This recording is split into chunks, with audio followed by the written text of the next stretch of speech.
Hey everyone, welcome back to my channel.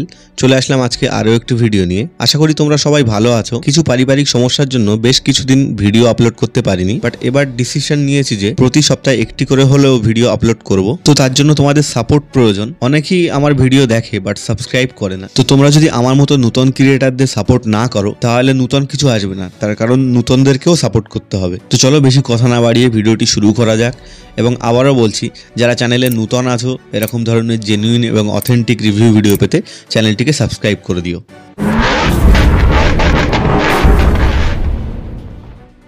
So এখানে দেখতে পাচ্ছ 2025-এর হন্ডা লিভো 110-এর নিউ মডেল। 2025-এর এই মডেলে অনেক কিছু ফিচার্স এবং কালার চেঞ্জ হয়েছে, এবং এই গাড়িটির অন রোড প্রাইস কত আছে এবং কি কি কালার ভেরিয়েন্টের অপশন আছে, কি কি নিউ ফিচার্স অ্যাড করেছে সবকিছুই বলবো এই ভিডিওতে। তো সবার প্রথমে কালার ভেরিয়েন্টের কথা যদি বলা হয়, এটাতে 3 রকম কালার ভেরিয়েন্ট অ্যাড করা হয়েছে, যার মধ্যে আছে pearl igneous black with blue stripes এবং pearl igneous black with orange stripes এবং পার্ল সাইরেন ব্লু। এবং এটি দুটি ভেরিয়েন্টে পাওয়া যায়, ডিস্ক এবং ড্রাম। আগের যে মডেলটি ছিল ওটি ছিল OBD2, এবং এই যে মডেলটি দেখতে পাচ্ছেন এটি হচ্ছে আপনার OBD2B। এবং এর অন রোড প্রাইসের কথা যদি বলা হয়, এর ড্রাম ভেরিয়েন্টের অন রোড প্রাইস আমাদের কলকাতাতে আপাতত আছে 98,290 সামথিং, এবং ডিস্ক ভেরিয়েন্টের অন রোড প্রাইস চলছে 1,01,372 টাকা সামথিং। এরপর যদি লুকের কথা বলা হয়, এর সামনের লুকটা দেখুন কিছুটা এরকম দেখতে, সাইড দিয়ে দেখুন কিছুটা SP125 এর মতো কালার কম্বিনেশন করেছে, এবং দেখতে কিছুটা SP125 এর মতো বা তার থেকেও বেটার লাগছে। দেখুন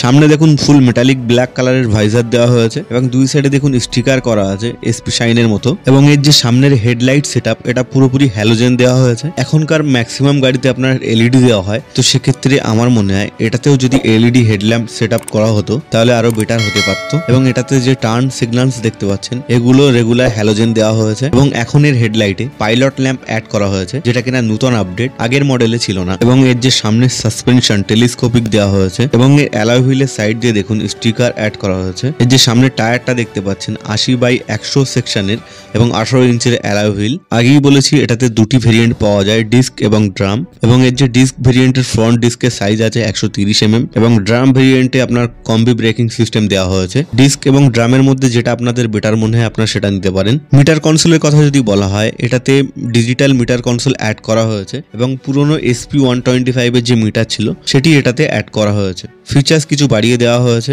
যেমন মিটার কনসোলে gear position indicator, time, low fuel indicator, odometer, speedometer, distance to empty, trip A, trip B সবকিছুই অ্যাড করা হয়েছে। মিটার কনসোলের উপরে দেখুন গ্রি কালারের ইকো মোড অপশন দেওয়া হয়েছে, যার জন্য এই গাড়িটিতে আগের থেকে অনেক বেটার মাইলেজ পাওয়া যাবে। এবং এর যে হ্যান্ডেল বারটা দেখুন ফুল ব্ল্যাক কালারের দেওয়া হয়েছে। সুইচগুলোতে কিছু চেঞ্জেস হয়নি, আগের মডেলের মতোই আছে। এই গাড়ির ক্লাসটি অনেক লাইট লাগবে তোমাদের কাছে। রাইট সাইডে দেখুন ইঞ্জিন কিল এবং ইলেকট্রিক স্টার্টের সুইচ দেওয়া হয়েছে। বাকি এই গাড়িতে কিকও দেওয়া হয়েছে, যেটা অনেক ভালো জিনিস। এবং এর ফিউল ট্যাঙ্ক বা তেলের ট্যাঙ্কের কথা যদি বলা হয়, এটাতে 9.1 লিটারের ফিউল ট্যাঙ্ক দেওয়া হয়েছে। এবং এর ট্যাঙ্কের সাইডে দেখুন SP125 এর মতো অনেক গ্রাফিক্স এবং স্টিকার অ্যাড করা হয়েছে, এবং সাইডে দেখুন হন্ডার 3D লোগো দেওয়া হয়েছে। এবং এর যে স্টিকার দেখুন সামনে থেকে একদম ব্যাক সাইডের প্যানেল পর্যন্ত ফুল স্টিকার করা হয়েছে, যেটা দেখতে অনেক গর্জিয়াস লাগছে আগের থেকে। এই সাইড প্যানেলটা দেখুন ফাইবার মেটেরিয়ালের ফুল টেক্সচার করা আছে, এবং লিভোর ব্র্যান্ডিং করা আছে। এবং এখানে দেখুন খুব ভালো কোয়ালিটির একটি সারি গার্ড এবং ফুটরেস্ট দেওয়া হয়েছে কোম্পানি ফিটেড।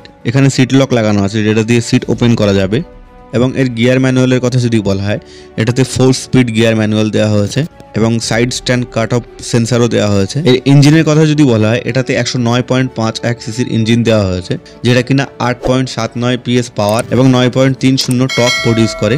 এরপর যদি সিটের কথা বলা হয়, এটাতে দেখুন অনেক লম্বা সিট দেওয়া হয়েছে, যেটাতে 3 জন ইজিভাবে বসা যাবে। এবং এর সিট হাইটের কথা যদি বলা হয়, এটার যে সিট হাইট আছে 790 mm এর, যার জন্য শর্ট রাইডার হলেও চালাতে খুব একটা অসুবিধা হবে না। এবং এর ওজনের কথা যদি বলা হয়, এর ওজন আছে 113 কেজিস এর কাছাকাছি। এরপরে সাইলেন্সার কভারটা দেখুন আগের থেকে কিছুটা চেঞ্জেস করা হয়েছে, কারণ আগের যে সাইলেন্সার কভার গুলো ছিল আপনার ক্রোম কালারের, এবং এখন যেগুলি দেওয়া হয়েছে দেখুন গ্রে ম্যাট ফিনিশ দেওয়া হয়েছে। এরপর যদি এর পেছনের টায়ারের কথা বলা হয়, এর পেছনেও 80/100 সেকশনের টায়ার দেওয়া হয়েছে, এবং 18 ইঞ্চির অ্যালয় হুইল সেম। তো আমার মনে হয় এর যে পেছনের টায়ারটা আরেকটু মোটা হলে বেটার হতো। বাকি এর পেছনে দেখুন একটি সুন্দর গ্র্যাবরেল দেওয়া হয়েছে, এবং এর টার্ন সিগন্যালস এবং ব্যাক টেল লাইট সবগুলি হ্যালোজেন দেওয়া হয়েছে। বাকি সবকিছুই আগের মতো আছে। এই গাড়িটি আগের থেকে অনেক বেটার হয়েছে। তার কারণ এটাতে অনেক স্টিকার অ্যাড করার জন্য গাড়িটির লুকটাও অনেক সুন্দর হয়েছে এবং এর ইঞ্জিনটা অনেক রিফাইন্ড হয়েছে। পিকআপ আগের থেকে অনেকটা বেশি পাবেন এই গাড়িটিতে। তো 110 সিসি হিসেবে এরকম লুকওয়ালা কমফোর্টেবল গাড়ি আপনারা নিঃসন্দেহে নিতে পারেন। তো আজকের ভিডিও এখানেই শেষ করলাম। ভিডিওটি কেমন লাগলো কমেন্টে জানাবেন এবং ভিডিওটি ভালো লাগলে ভিডিওটিতে একটি লাইক দিয়ে চ্যানেলটিকে সাবস্ক্রাইব করবেন। তো দেখা হচ্ছে পরের ভিডিওতে।